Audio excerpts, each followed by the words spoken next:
বাংলাদেশের একজন বর্ষিয়ান সাংবাদিক যে নুরুল কবির সাম্প্রতিক একটা বক্তব্য দিয়েছেন, যেটা কিন্তু খুব আলোড়ন তুলে ফেলার মতো যথেষ্ট।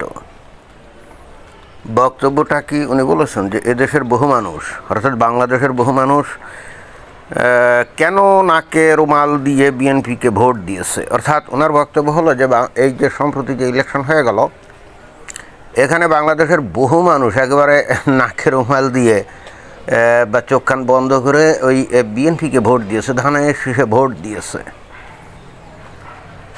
আমি নিজে একটু তথ্য তালাশ করেছি যে ঘটনা আসলে সত্য কি না। আমি দেখলাম যে হ্যাঁ, ঘটনা আসলে সত্য। প্রকৃতপক্ষে এই 5 আগস্টের পরে আওয়ামী লীগের নেতাকর্মী সমর্থক যারাই বাংলাদেশে ছিল, সবচাইতে বেশি নিগ্রহের শিকার হয়েছে কিন্তু বিএনপির নেতাকর্মীদের দ্বারা। বিএনপির লোকজনই কিন্তু দল বেঁধে এখানে ওখানে গিয়ে হামলা চালিয়েছে এবং সাদা এগুলো নিয়েছে। তারপরে বিশেষ করে যে ঘটনা ঘটেছে সেটা হলো যে আওয়ামী লীগের লোকদের বিরুদ্ধে গণহারে যে মামলা, এটা কিন্তু বিএনপি করেছিল এবং এই মামলা ছিল একটা দুর্দান্ত বাণিজ্য। যেমন উদাহরণস্বরূপ একটা মামলায় মনে করেন যে 5-7 জনের নাম দিয়ে বলা হলো যে অমুক জায়গায় ভাঙচুর করছে, তাদের বিএনপির অফিস ভাঙচুর করছে, দিয়ে 5-7 জনের নাম দিয়ে তারপরে আরও অগণিত এইবার কিন্তু সংখ্যা পরিসীমা নাই, অর্থাৎ তদন্ত সাপেক্ষে আরও লোকজন এখানে আসামি হবে। বিএনপি নেতারা কি করছে, নেতারা যারাই নাকি মামলা করছে, তারা এইবার আওয়ামী লীগের যে লোকজন যারা বাংলাদেশে আছে, হয়তো ওই আওয়ামী লীগের মিছিল মিটিং করতো না বা ওই ধরনের না, বাট সমর্থক, ব্যবসা ট্যাবসা করে ভালো আয় উপার্জন আছে, অথবা চাকরি বাকরি করে এরকম, তো তাদেরকে গিয়ে বলছে যে দেখো 1 লাখ টাকা যদি দাও তাহলে কিন্তু বেঁচে যাবা, যদি না দাও তাহলে কিন্তু ওই কেসে তোমার আসামি করা হবে। আর যাদের পয়সা বেশি তাদের তো আর 1 লাখ চায় নাই, তাদের 5 লাখ 10 লাখ এরকম। এবং এরকমভাবে বহু আওয়ামী লীগের লোকজন কিন্তু এই টাকা দিয়ে ওই মামলা থেকে রেহাই পেয়েছে। আবার অনেকের নাম হয়তো দিয়েছিল, তাদের কাছ থেকে আরও বেশি করে টাকা নিয়েছে, তাই না? তো এই কাজগুলো কিন্তু করছে। ফলে হচ্ছে কি, ইলেকশনের একেবারে প্রথম দিক দিয়ে এই আওয়ামী লীগের লোকজন কিন্তু প্রচণ্ড রকমভাবে বিরক্ত ছিল এবং তারা বিএনপিকে যেহেতু আওয়ামী লীগ নির্বাচনে ছিল না, তাহলে তারা কী করবে, ভোট দিবে নাকি ভোট দিতে যাবে না। যদিও আওয়ামী লীগের পক্ষ থেকে শেখ হাসিনার পক্ষ থেকে এরকম একটা নির্দেশ ছিল যে তোমরা ভোট দিবা না, কিন্তু আমি খোঁজ নিয়ে দেখেছি যে না, আওয়ামী লীগের লোকজন একটা বেশ উল্লেখযোগ্য অংশ, ধরেন যে 30-40%-এরও বেশি, 30-40%-এরও বেশি তারা কিন্তু ভোট দিয়েছে। এই ভোটটা দিয়েছে কেন? কারণ একেবারে 11th আওয়ারে এসে বিএনপির নেতাকর্মী তারা কিন্তু আওয়ামী লীগের লোকের সাথে যোগাযোগ করছে যে ভাই, আমাদেরকে ভোট দিলে আপনাদের 2টা সুবিধা। প্রথমত, আপনাদের নামে যে কেস কারবার আছে এগুলো আমরা তুলে ফেলবো বা এগুলো বাতিল হয়ে যাবে। আর যদি আমাদের ভোট না দিয়ে জামাতকে ভোট দাও তাহলে তো দেশ রাজাকারে ভরে যাবে, দেশটা তো পুরো ধ্বংস হয়ে যাবে।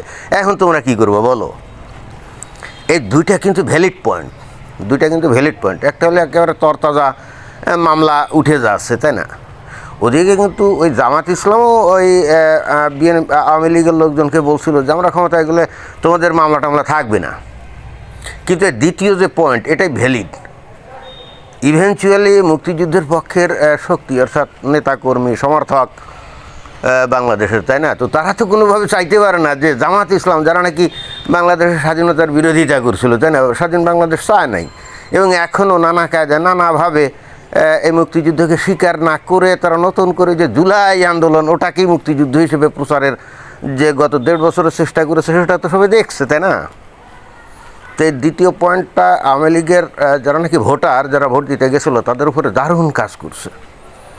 এবং তখন হঠাৎ করে তারা ভুলে গেছে যে বিএনপি গত 1.5 বছরে তাদের উপরে কী করছে, শুধুই মাত্র মুক্তিযুদ্ধের বা স্বাধীনতা যুদ্ধের এই বিষয়টার কারণে।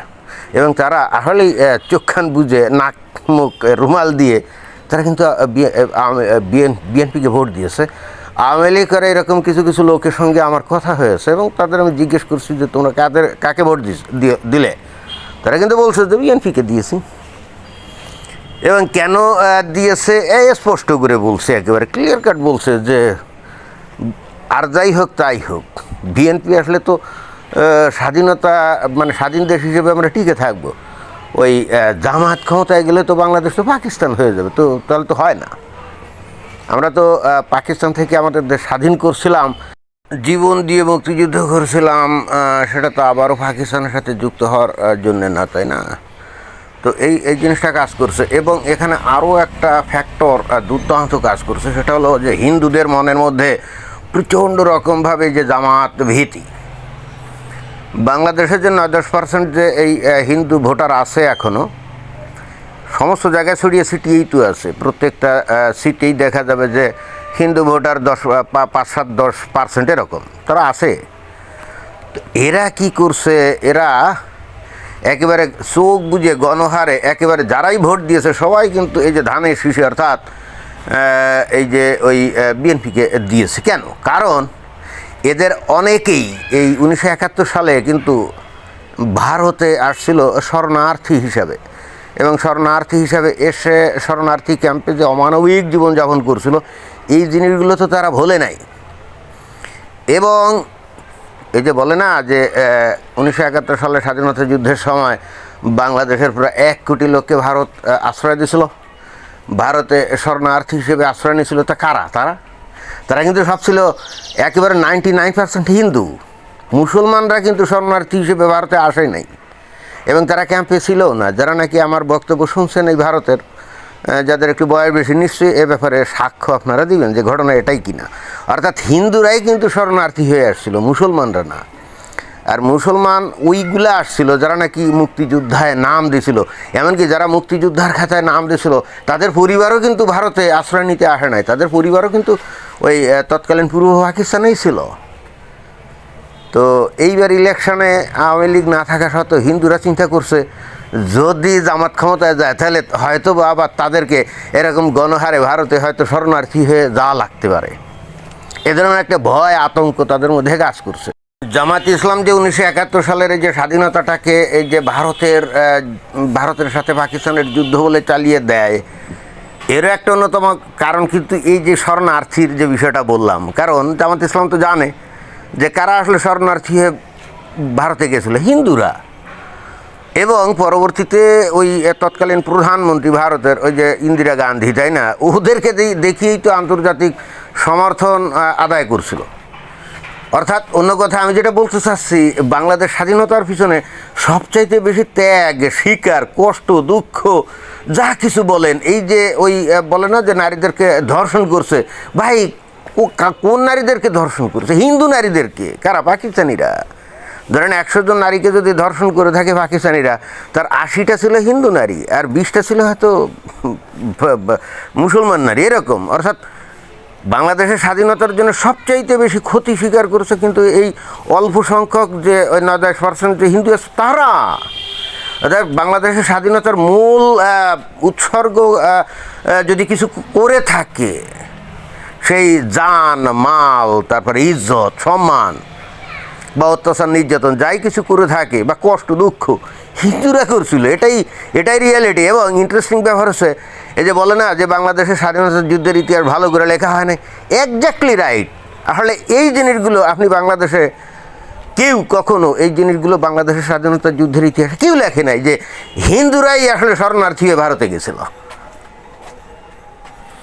অতএব এইবার কি হয়েছে, এই হিন্দুরা ভয় পেয়ে গেছে। জামাত ইসলাম ক্ষমতায় আসে না জানি তাদেরকে আবারও দলে দলে ভারতে গিয়ে আশ্রয় নিতে হয়, শরণার্থী ক্যাম্পে আবারও কষ্ট দুঃখ ভোগ করতে হয়। ওই ভয়ে তারা একবার পাগলের মতো বিএনপিকে ভোট দিয়েছে। এখন বিএনপি ক্ষমতায়, এখন বিএনপির দেখার পালা, আমাদের দেখার পালা যে বিএনপি আসলে কী করে। অতীতের যে রাজনীতি তারা করতো, ওই একই স্টাইল রাজনীতি আমার ধারণা করবে না। Tarique Rahman is matured enough now. এখন তো আর ওই যে অল্প বয়সে পোলা পাই না, এখন তো একেবারে অলমোস্ট কত 57-8 এরকম বয়সই তো তার, তাই না? So he is matured enough. 17 বছর ইংল্যান্ডে ছিলেন, গণতন্ত্র কি ভালো করে উনি জানেন। দেশকে সামনের দিকে এগিয়ে নিয়ে যাওয়ার জন্য সবাইকে নিয়ে আশা করি উনি কাজ করবেন। এবং বাংলাদেশের প্রত্যেক মানুষ ধর্ম বর্ণ এবং দল নির্বিশেষে শান্তিতে বসবাস করবে। মানুষজন ওই আন্দোলন আবার ওই যে ক্যারিয়ার বিল্ড আপ করার দিকে মনোযোগ দিবে পড়াশুনো করে, এই পরিবেশটা নিয়ে আসবে তারেক রহমান, এটাই আশা করা যায়, অন্তত আশা করতে হবে, তাই না? দেখা যাক কী করে।